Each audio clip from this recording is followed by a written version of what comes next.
Nawa ang Bisayang manok, murag giraffe.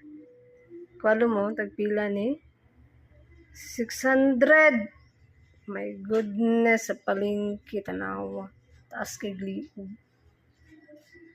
Gutad na atong Bisayang manok. So i-divide nato ni kay mag-adobo ta tapos magsinabaw.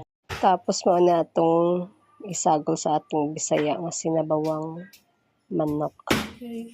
Ito na guys, ang ating Bisayang manok na grabe kamahal-mahal ang kilo. Ay! Daga na sa itong makaon na ni guys. Charan! Ato ni siya ilain kay pang adobo nato ni. Adobo og sinabaw. Ang atong adobo, Bisayang manok, kapit na maloto, guys. So, let's cut a little.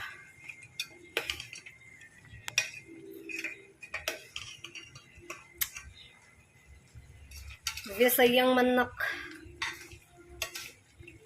My craving is satisfied. Chares. 600. My craving is 600 pesos. Tilawan na to. Hayaan na.